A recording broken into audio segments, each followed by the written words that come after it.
পুজোর আগেই রাজ্য সরকারি কর্মচারীদের জন্য আরও 20% ডিএ জারি বিজ্ঞপ্তি। 1 অক্টোবর থেকে আরও 20% ডিএ সরকারি কর্মীদের অ্যাকাউন্টে। বাজেটে ঘোষণা মতো আরও 20% ডিএ পাবেন রাজ্য সরকারি কর্মচারীরা। আগের সরকারের আমলে 18% ডিএ, নতুন সরকারের আমলে মিলবে আরও 20% ডিএ।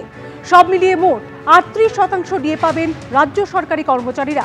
রাজ্য সরকারি কর্মী এবং পেনশনভোগীদের জন্য বড় ঘোষণা, বিজ্ঞপ্তি জারি অর্থ দফতরে। বর্তমান মুখ্যমন্ত্রী অক্টোবরে 20% ডিএ দেবে ঘোষণা আগেই করেছিল। আজকে অর্ডারটা বেরোলো, কিন্তু এই অর্ডারের মধ্যে একটা কারসাজি আছে। কারণ ব্যাপারটা হচ্ছে আমরা ড্র করছি এখন 18% ডিএ, সেটা কিন্তু উল্লেখ নেই, এবং তারা যে 20% ডিএ দিল সেটাও উল্লেখ করেনি। অর্থাৎ এখানে একটা চালাকি করেছে। আবার দেখুন, এই অর্ডারে কিন্তু নিচের দিকে আছে যে পঞ্চম বেতন কমিশনে যারা ডিএ পেয়েছিল, এক্সিস্টিং রেট ছিল, সেখানে বলে দিয়েছে 171, সেটা 1 অক্টোবর 2026 থেকে হবে 223%। মানে এই সরকার 38% ডিএ দিচ্ছে 1 অক্টোবর থেকে, সেটাই বোঝাতে চাইছে। অর্থাৎ সাধারণ মানুষকে বিভ্রান্ত করতে চাইছে যে এই সরকার এসে 38% ডিএ 1 অক্টোবর 2026 থেকে দিতে চলেছে। শিক্ষক সরকারি কর্মচারীরা যেভাবে বঞ্চিত হয়েছেন, সেই বঞ্চনাটাকে নিরসন করতে গেলে এই ডিএটা জুলাই মাস থেকে দেওয়া উচিত ছিল, বা আমরা প্রত্যাশা করেছিলাম যে এটা জুলাই মাস থেকে অর্ডারটা বেরোবে। কিন্তু যেহেতু ঘোষণা হয়েছিল অক্টোবর মাস থেকে, তাই অক্টোবর মাস থেকে বের করেছে। তাও একটা কথা যে সরকার ঘোষণা করেছিল, তাও অর্ডারটা বের করেছে।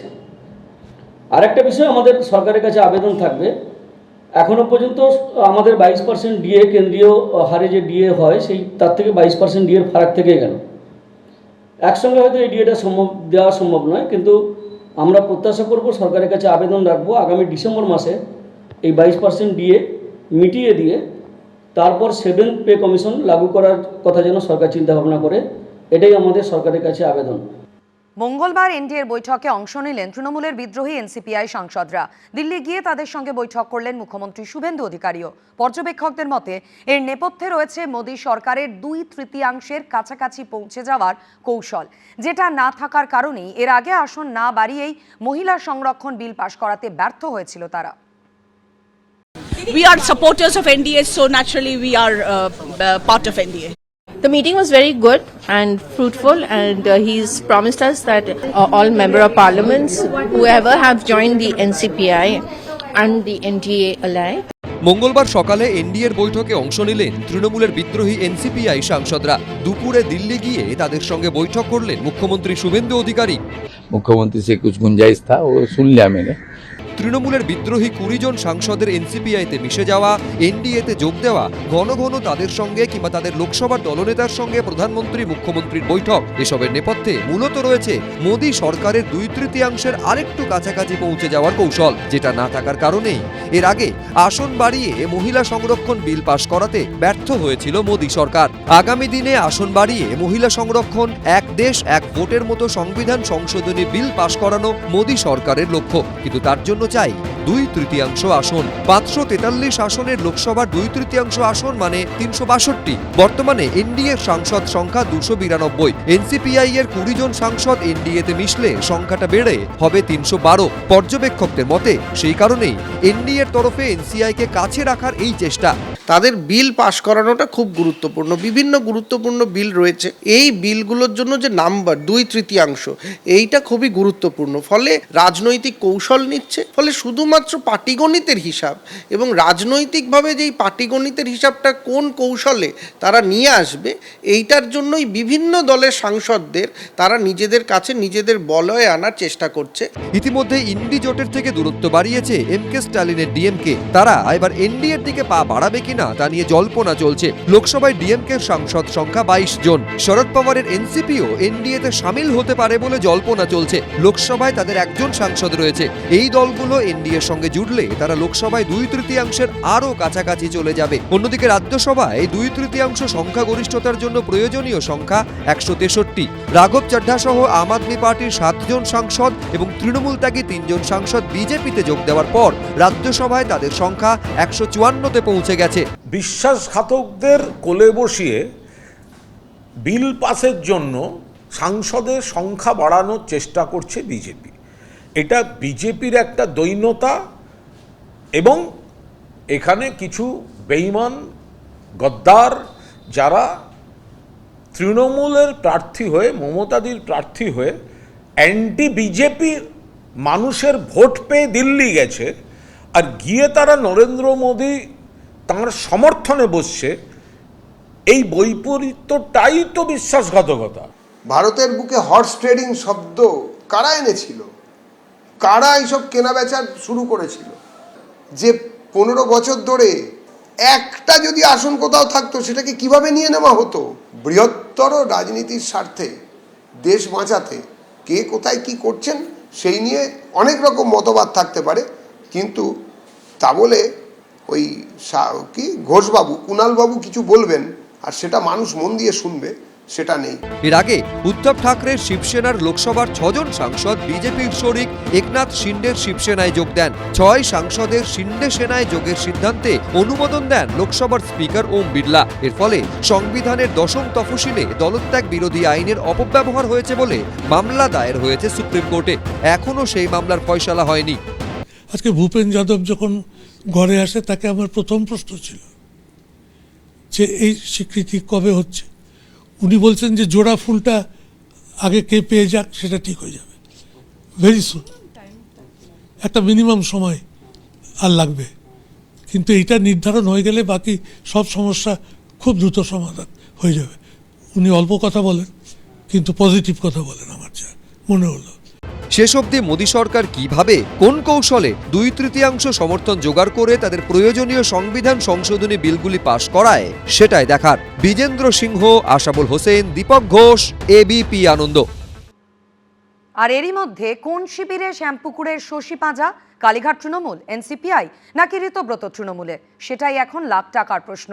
সোমবারের পর মঙ্গলবার শশী পাঁজার প্রতিক্রিয়ার জন্য তার 250 চিত্তরঞ্জন অ্যাভিনিউয়ের বাড়ি অফিসে পৌঁছয় এবিপি আনন্দ, কিন্তু তার দেখা মেলেনি। ভবানীপুরের ঘোষদস্তিদার ইনস্টিটিউট অফ ফার্টিলিটি রিসার্চেও পৌঁছেছিল এবিপি আনন্দ। শশী পাঁজা নাকি এদিনও সেখানে গেছিলেন বলেই নিরাপত্তা কর্মী দাবি করেছেন। তৃণমূলের 3 বারের বিধায়ক মমতা বন্দ্যোপাধ্যায়ের মন্ত্রিসভায় হেভিওয়েট মন্ত্রী ছিলেন, একাধিক দফতর সামলাতেন, নিয়মিত সাংবাদিক বৈঠক করে বিজেপিকে তুলোধনা করতেন। তৃণমূলের এই ডামাডোলের মরশুমে শ্যামপুকুরের শশী পাঁজা এখন কোথায়, কোন শিবিরে? শিবির পাল্টেছেন না কালীঘাটেই আছেন? এইগুলো এখন লাখ টাকার প্রশ্ন। সোমবারের পর মঙ্গলবারও শশী পাঁজার প্রতিক্রিয়ার জন্য তার 250 চিত্তরঞ্জন অ্যাভিনিউয়ের এই বাড়ি অফিসে পৌঁছয় এবিপি আনন্দ।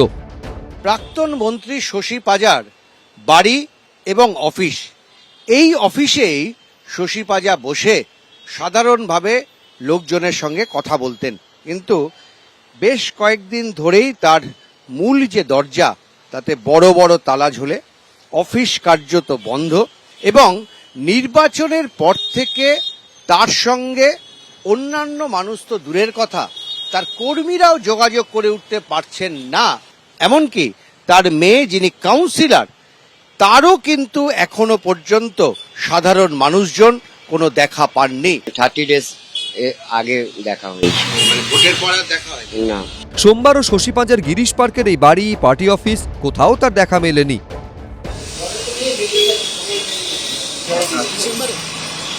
চেম্বারে বলতে ভবানীপুরের চেম্বারে, যেটা ওই কাকলিদির ওই চেম্বারে, মানে রাত্রিরে ফিরছে না, ওখানেই থাকছেন। গিরিশ পার্ক মোড়ের কাছে সেন্ট্রাল অ্যাভিনিউর ওপর শশী পাঁজার বাড়ি, এবং এখানে তার যে মূল অফিস তার একতলায় রয়েছে, দোতলায় আরও একটি অফিস রয়েছে, এবং তার উপরে তার বাড়ি, সেখানে তিনি থাকেন। এখানে এসেও কিন্তু শশী পাঁজার দেখা পাওয়া গেল না। সম্প্রতি এনসিপিআই সাংসদ কাকলি ঘোষ দস্তিদারের ছেলে বৈদ্যনাথ ঘোষ দস্তিদার একটি ফেসবুক পোস্টে লেখেন, আমার মা কাকলি ঘোষ দস্তিদার আমাদের আইভিএফ কেন্দ্রে 2 জন প্রাক্তন হেভিওয়েট মন্ত্রী এবং 3 জন বর্তমান সাংসদের সঙ্গে গোপন বৈঠক করেছেন। আমি তাদের নাম প্রকাশ করতে পারছি না, তবে আমি নিশ্চিত যে যথাসময়ে সংবাদ মাধ্যমকে এ বিষয়ে জানানো হবে। জল্পনা বাড়ান খোদ কাকলি ঘোষ দস্তিদারও। আমার প্রথম স্টুডেন্ট হচ্ছে ডক্টর শশী পাঁজা। সেই থেকে সে এখন অবধি, আজ অবধি ঘোষদস্তার ইনস্টিটিউট অফ ফার্টিলিটি রিসার্চে এই যে পার্টিকুলার আল্ট্রাসাউন্ডটা, এখনো সে সেই কাজটা করে, সেজন্য সে প্রতিদিন সেখানে আসে। মঙ্গলবার ভবানীপুরের সেই Ghosh Dastidar institute for fertility রিসার্চে পৌঁছয় এবিপি আনন্দ।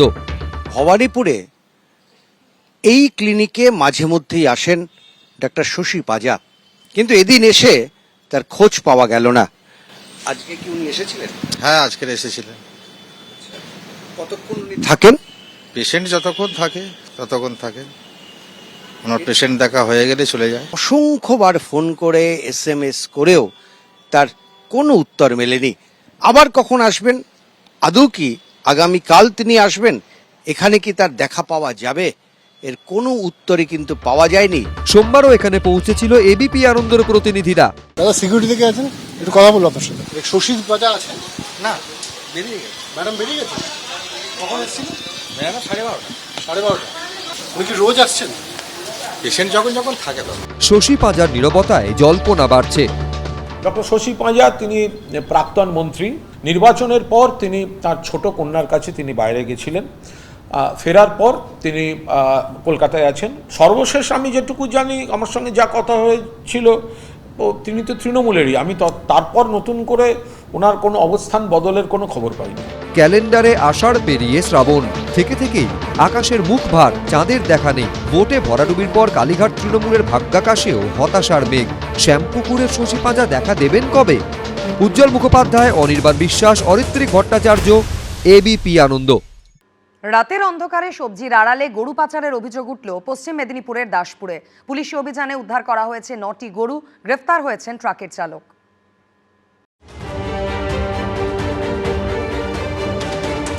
গত সপ্তাহে টমেটোর আড়ালে কয়লা পাচারের অভিযোগ উঠেছিল পূর্ব বর্ধমানের আউশ গ্রামে।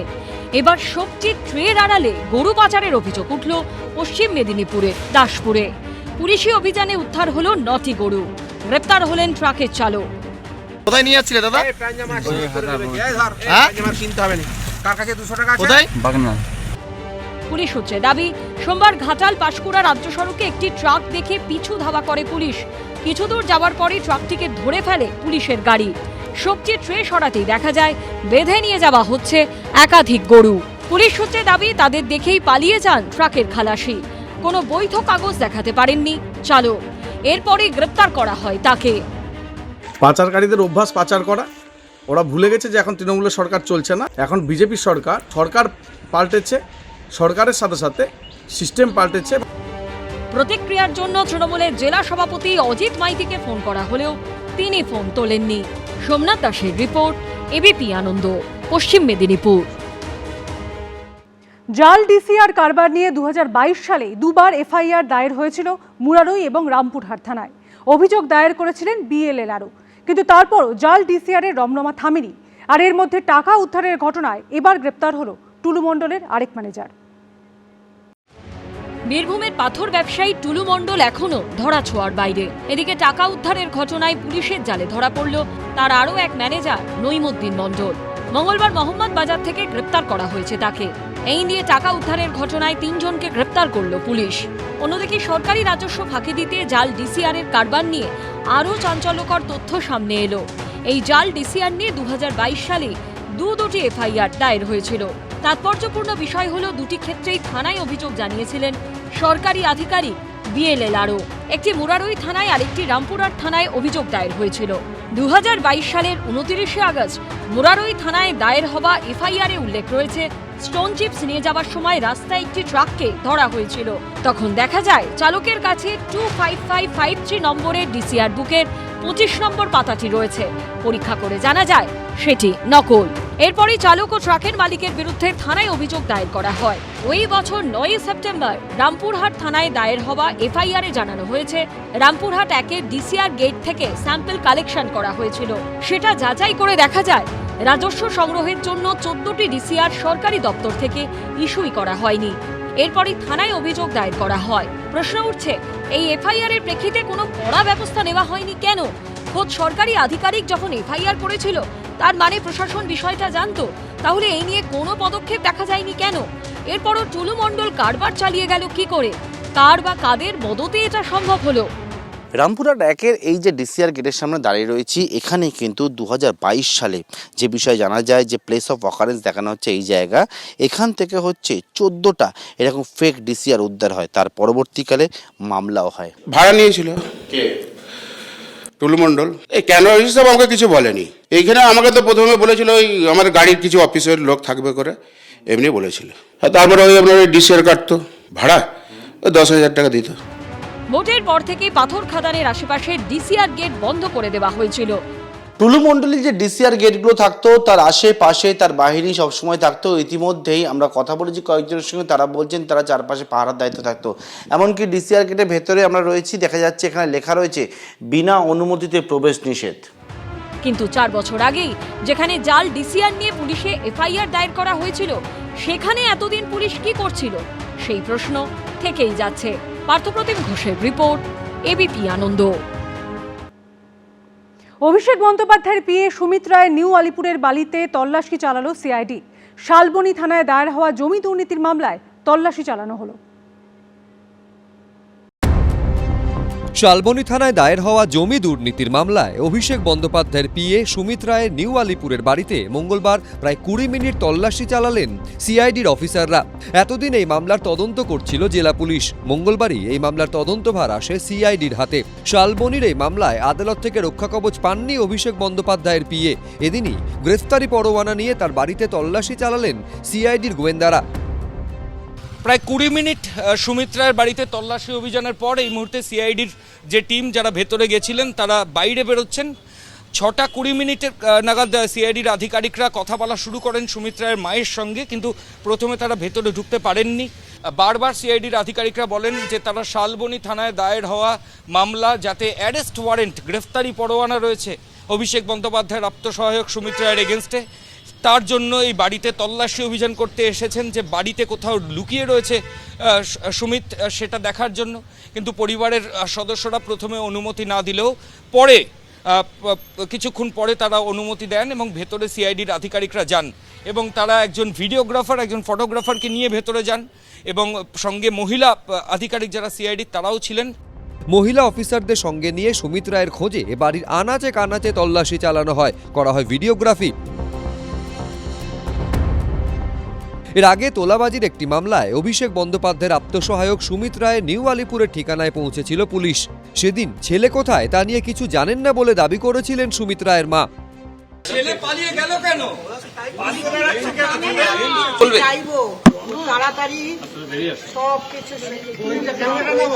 কোথায় গেছে?